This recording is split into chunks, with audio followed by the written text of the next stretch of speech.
भगवान ने सृष्टि क्यों बनाई? क्या जरूरत थी ठाकुर जी को सृष्टि बनाने की? तब मैत्री मुनि कहते हैं ये भगवान का क्रीड़ा विलास है, ठाकुर जी की क्रीड़ा है। एको हम भविष्याम, ठाकुर जी अकेले होते हैं, उनका मन नहीं लगता। ठाकुर जी के मन में भावना आती है कि मैं बहुत होना चाहता हूं, तभी ये सृष्टि प्रलय सृष्टि का प्रारंभ हो जाता है और इस प्रकार ठाकुर जी क्रीड़ा करते हैं। तो श्री विदुर जी महाराज ने क्रॉस क्वेश्चन किया और ये बहुत अच्छा तर्क था। विदुर जी महाराज सामान्य नहीं है भैया। ये विदुर जी महाराज प्रश्न करते हैं कि क्रीडायामुद्यमोर्भस्य कामश्च क्रीडिशान्यत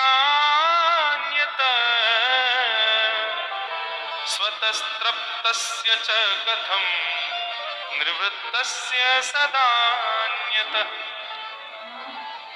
भगवान आप कह रहे हैं ये ठाकुर जी का क्रीड़ा विलास है? बोले जी, जो स्वयं तृप्त है, जो स्वयं मुक्त है, जो किसी के वश में नहीं है, ऐसे परमात्मा के चित्त में ये संसार जन्य क्रीड़ा की भावना कैसे आ सकती है? प्रश्न समझ में आया? मुझे खेलना है, ये तो मन का स्वरूप है। मुझे खेलना है, ये तो एक इच्छा है, और इच्छा परमात्मा के चित्त में तो कभी नहीं आती, ये तो मानवों के चित्त में आती है। हम मानवों के पास मन है, इसलिए उस मन में इच्छाएं प्रकट होती हैं। और मन किस लिए हमारे पास? क्योंकि हम संसार में बंधे हुए हैं, हम लोग अपने प्रारब्ध को भोग रहे हैं, हम लोग संसार के विषय भोगों में संलिप्त हैं, माया का आक्रमण है हमारे ऊपर, इसलिए मन में इच्छाएं प्रकट होती हैं और इसीलिए हम पूर्ण करने के लिए योजनाएं बनाते हैं। पर परमात्मा तो इन सबसे परे है। परमात्मा को तो कोई माया नहीं है, परमात्मा को तो कोई बंधी नहीं है, परमात्मा की तो कोई मन नहीं है। तो फिर ये क्रीड़ा की इच्छा उनके चित्त में कैसे प्रकट हो गई? प्रश्न सदैव ऐसा होना चाहिए कि उत्तर देने वाले को भी 2 मिनट सोचना पड़े कि इसका उत्तर क्या दिया जाए। और फिर आपने एक बात कही कि भगवान ने क्रीड़ा के रूप में पूरी सृष्टि को बनाया, और फिर दूसरी बात आप ये कहते हैं कि सृष्टि के कण कण से लेकर के और ब्रह्मांड की सबसे बड़ी वस्तु तक सब में ठाकुर जी विद्यमान है, सब में भगवान है। सर्वम खलु इदम ब्रह्म। तो फिर भगवान मेरे इस प्रश्न का, दूसरे प्रश्न का उत्तर, 2 प्रश्न किए एक साथ। दूसरा प्रश्न क्या करते हैं कि भगवान एक एवैष सर्वक्षेत्रेषु अवस्थितः अमुष्य दुर्वगत्वं वा क्लेशो वा कर्मभिः कुतः। कितना अच्छा प्रश्न है। अच्छा, आज अब ये थोड़ी तत्व ज्ञान की चर्चा है, जरूरी नहीं है हमेशा आपको प्रिय प्रिय भाव ही सुनने को मिले। कभी कभी जो है रसायन कड़वी दवाई भी लेनी चाहिए। ध्यान से, करेला की सब्जी भी खानी चाहिए खून साफ के लिए, वो बात अलग है, मैं नहीं खाता हूं, पर कभी कभी तो खा लेता हूं। तो ये सब जो चर्चाएं है ना, इनमें रुचि थोड़ी कम बन पाती है, पर अगर ध्यान से सुनो तो बहुत सुंदर विषय। विदुर जी महाराज के 2 प्रश्न हैं। पहला प्रश्न तो ये है कि प्रभु मुझे ये बताइए कि भगवान जो परम स्वतंत्र हैं, जिनको किसी प्रकार का बंधन नहीं है, जिनके पास कोई माया का लेश नहीं है, संसार का कोई भी भाव जिनका स्पर्श नहीं कर सकता, जो स्वयं मुक्त हैं, ऐसे परमात्मा के चित्त में क्रीड़ा का विलास कैसे हो सकता है? क्रीड़ा की भावना कैसे हो सकती है? और दूसरा मेरा प्रश्न ये है, मान लिया कि भगवान ने क्रीड़ा करके संसार बनाया, तो संसार के हर वस्तु में ठाकुर जी विद्यमान हैं, तो जब कण से लेकर के अणु तक, परमाणु तक सब में भगवान हैं, तो फिर किसी को दुख और किसी को सुख क्यों होता है? कोई सुंदर कोई कुरूप क्यों होता है? कोई छोटा कोई बड़ा क्यों होता है? कोई मोटा कोई पतला क्यों होता है? कोई धनी कोई निर्धन क्यों होता है? जब सबके भीतर एक तत्व भगवान है, एकत्व सम भगवान है, तो फिर सब लोग भिन्न भिन्न क्यों हैं? भगवान मेरी एक बात और सुनिए। बोले क्या? यदि सबके अंदर भगवान है तो फिर मानव को तो पीड़ा होती है, मानव को तो सुख होता है, मानव को तो दुख होता है। क्या ये सब क्रिया ठाकुर जी को भी लगती है? उस परमात्मा को भी लगती है? कृपा करके मेरे इन प्रश्नों का उत्तर दीजिए। मैत्रेय मुनि बड़े प्रसन्न हैं और श्री मैत्रेय मुनि, बंधुओं ये प्रसंग कैसे चल रहा है? ठाकुर जी ने जो जो मैत्रेय मुनि को ज्ञान उपदेश किया, विदुर जी जो प्रश्न करते हैं, मैत्रेय मुनि ठाकुर जी के सुनाए गए उपदेश में से उत्तर देते हैं कि ठाकुर जी ने जो मुझे सुनाया उसमें ठाकुर जी ने ऐसा बताया था, ऐसे कहते हैं। तो मैत्रेय मुनि कहते हैं, बोले कि राजन, तुमने जो प्रश्न किया है इस प्रश्न का एक उत्तर भगवान ने मुझको दिया था, वही मैं तुमको सुना रहा हूं। क्या है उत्तर? सेयं भगवतो माया यन्नेन विरुध्यते ईश्वरस्य विमुक्तस्य कार्पण्यमुत बन्धनम् कि यथा जले चन्द्रमसः कंपादेस्तत्कृतो गुणः दृश्यते सन्नपि द्रष्टो आत्मनो नात्मनो गुणः। इतना सुंदर उत्तर देते हैं, अद्भुत। पहली बात, बोले तुमने एक प्रश्न किया कि क्या भगवान के चित्त में क्रीड़ा विलास हो सकता है? भगवान तो परम मुक्त है, उनके चित्त में क्रीड़ा विलास कैसे हो गया? परीक्षित, विदुर, ये भगवान की माया है। ठाकुर जी कर्तुम कर्तुम अन्यथा कर्तुम समर्थ ईश्वर हैं। ऐसा प्रतीति होती है कि ये उनके मन की बात है कि वो चाहते हैं कि वो क्रीड़ा करें, पर वास्तविकता में उनकी क्रीड़ा का मन भी नहीं है। वो प्रतीति ऐसे करवाते हैं कि उनकी इच्छा है, पर वो परमात्मा है, उनकी इच्छा दिखती है हम लोगों को।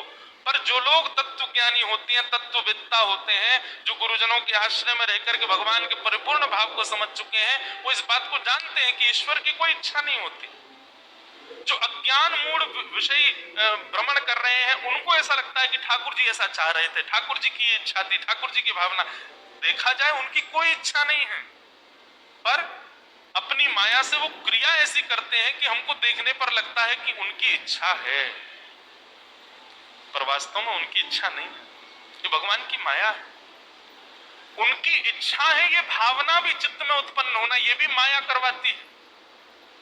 पर ठाकुर जी तो नित्य मुक्त शुद्ध है, उनकी कोई इच्छा नहीं। एक प्रकार से देखा जाए तो भगवान एक एक्टर हैं जो अपनी ही द्वारा लिखी गई स्क्रिप्ट को स्वयं ही निर्माण करके, फॉलो करके उसमें अपना एक रोल कर रहे हैं, और हम दर्शनार्थी हैं। हमको देखने पर लगता है कि ओहो इनको कष्ट हो गया, अरे देखो इनसे ये बिछुड़ गया, अरे इसका मित्र मिल गया, अरे इसको ये खा रहा है, ये बैठा, ये पी रहा है। लेकिन वास्तविकता में तो वो तो केवल उनका विलास है, उनकी वास्तविक में कोई इच्छा नहीं। ठाकुर जी इच्छा से परे, उनकी कोई इच्छा नहीं। और दूसरा, तुमने प्रश्न किया कि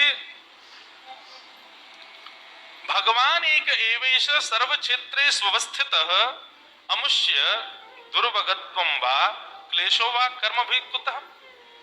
जब भगवान सब जगह विद्यमान है, सब प्राणी में विद्यमान है, सब जड़ चेतन वस्तु में विद्यमान है, तो फिर ये भिन्न भिन्नता क्यों है सब में? कहीं पर लड़ाई, कहीं पर प्रेम क्यों है? कहीं पर दुख, कहीं पर सुख क्यों है? कहीं पर अच्छाई, कहीं पर बुराइयां क्यों है? जब सब जगह भगवान है तो सब जगह एक रसता क्यों नहीं है? और दूसरा, तुमने भाव कहा कि अगर सब में भगवान है तो क्या भगवान को, मानव को होने वाली या संसार में होने वाली गतिविधि ठाकुर जी को लगती है? इसका उत्तर देते हुए श्री मैत्रेय मुनि कहते हैं कि यथा जले चंद्रमसः कंपादिस्तत्कृतो गुणः दृश्यते सन्नपि दृष्ट्वा आत्मनो आत्मनो विदुर, जिस प्रकार पूर्णिमा का चंद्रमा रात्रि में आकाश में अवस्थित होता है, बोले हाँ, लेकिन जलाशय में जाकर के देखोगे तो वही चंद्रमा की किरणें एक दूसरा रूप धारण करके उस जलाशय में दिखने लग जाती हैं। बोले जी, अब जल में तुम कितनी भी क्रीड़ा करो, पत्थर फेंक दो, कुछ भी कर दो, तो जल में दिखने वाला जो प्रतिबिंब है चंद्रमा का, वो विच्छिन्न सा दिखाई देता है, वो हिलता डुलता दिखाई देता है, उसमें क्रियाओं का दर्शन होता है। पर मूल चंद्रमा जो है वो एक रस रहता है, वो अपने रूप से कभी विच्छिन्न नहीं होता। ठीक उसी प्रकार वह जलाशय हम सब प्राणी मात्र और जीवात्मा और सृष्टि की हर एक कण वस्तु है, और उस जलाशय पर प्रतिबिंब पड़ने वाला जो पूर्णिमा का चंद्रमा है वो श्री परब्रह्म है। वो प्रतिबिंब के रूप में हम सबके भीतर विद्यमान है। अब हमारे जीवन में आने वाले सुख दुख कष्ट, काला होना, गोरा होना, सुंदर होना, कुरूप होना, बुद्धिहीन होना, बुद्धियुक्त होना, या संसार की हर प्रकार की गतिविधि होना, ये सब हमको अनुभव लगती है, पर मूल चंद्रमा पर इसका कोई असर नहीं होता। हमारी स्थिति बिगड़ती है तो हमारे अंदर दिखने वाले चित्त में जो ठाकुर जी हैं, ऐसा लगता है कि वो भी विचलित हुए हैं क्या, पर होता है ऐसा कुछ नहीं। मूल चंद्रमा तो अपने स्वरूप में ही रहता है, वो अपने स्वरूप से कभी विच्छिन्न नहीं होता है। विदुर जी महाराज तो बड़े आनंदित हो गए, बोले जय हो भगवान, आपके इस ज्ञान चक्षु ने मेरे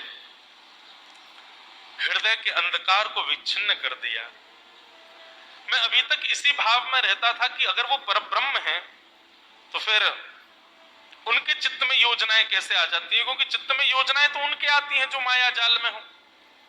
परंतु आज आपके भाव ने मुझे पुष्ट कर दिया, आज आपके भाव से मुझको ये पता चला कि वास्तविकता क्या है।